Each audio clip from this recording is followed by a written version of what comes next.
According to the American Psychological Association, between 40 and 50% of all marriages end in divorce. Now, this is no doubt has effect on the spouses getting divorced, but also the children whose parents are getting divorced.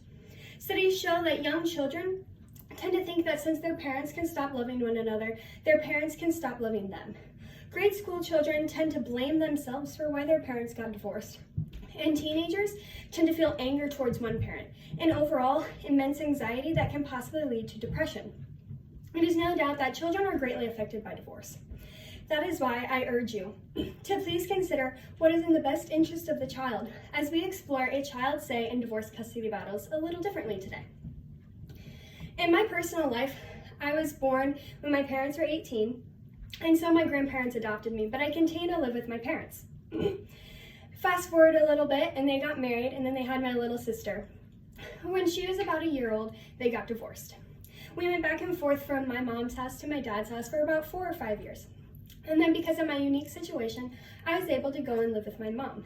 But my little sister had to go back and forth another year until my mom got custody of her. Fast forward a little later, my mom got remarried, and then they had my little brother.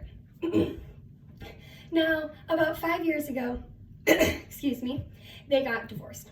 Once again, because of my unique situation, I was able to pick my mom right away and live with her. But my younger siblings have to go back and forth from my mom's house to their dad's house every other day, essentially.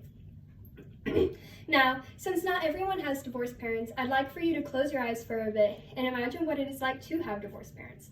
To not have one place to call home, instead to live out of a duffel bag and travel back and forth not knowing whose house you're going to end up at that weekend. It's not the ideal life to live, but it is a life many children do live.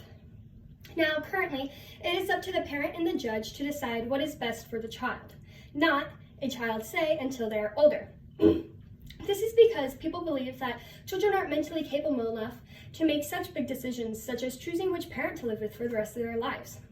But according to Jean Paget, a Swiss psychologist who focuses on child development, reasoning begins at the age of 7 and continues until the age of 11.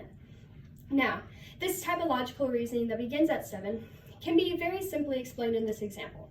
Say I have a cat, and when I pet my cat and when I hold my cat, I get all scratchy and itchy.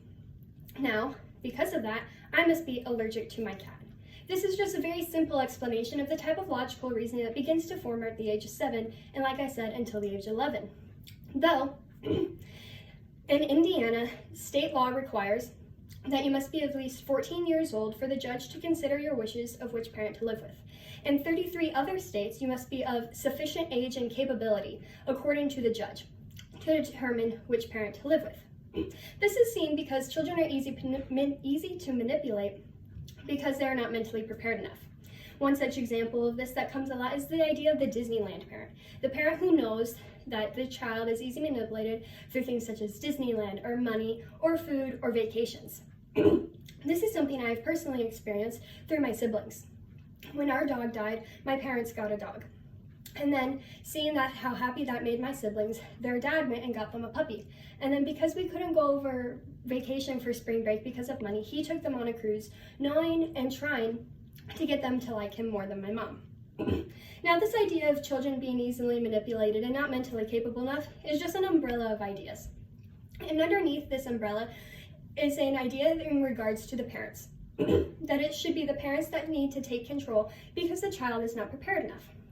Now, since the parents did get a divorce, usually they're on the best term of things, so they get what is called a parent coordinator, or as I will be referring to as a PC. According to our family wizard, a website or app used to connect PCs with parents, a PC is a specially trained professional whose work focuses on helping co-parents manage their parenting plan, improve communications, and dissolve disputes. Now, you may be wondering exactly how this works and how well it turns out in the real life. In my situation with my family, we have gone through 4 PCs in the past 5 years with my siblings and my mom and their dad. So this doesn't typically tend to work.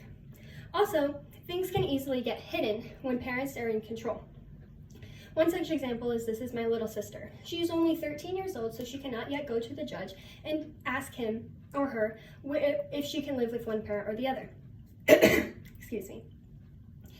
She claims that She doesn't like her dad and she wants to live with her mom because her dad isn't even her actual biological father, just her stepdad who adopted her. But because she is 13 years old, she cannot make that decision yet because my parents and her dad are in full control of the situation. Now that you have a bigger understanding of this, what is going on in a child stay and divorce, I'll summarize for you.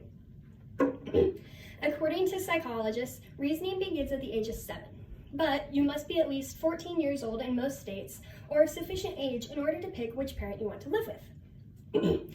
Typically, when a judge does consider a child stay once they are 14 years old, they look for things such as parent's living situation, any abuse the child may suffer, your relationship with the parent and the child, and the continuity and stability that parent can provide for you.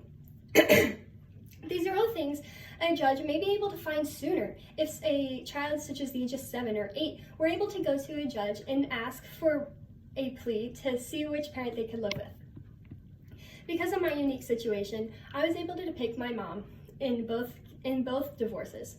I 100% do not regret that decision, and I was able to make that decision at the age of 8.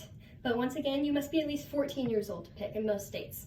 I'll leave you with a quote from Alice Miller, a Swiss-Polish psychoanalyst and psychologist. Wherever I look, I see signs of the commandment to honor one's parents, and nowhere of a commandment that calls for the respect for the child.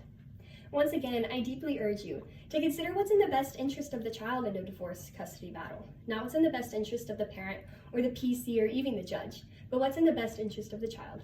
Thank you.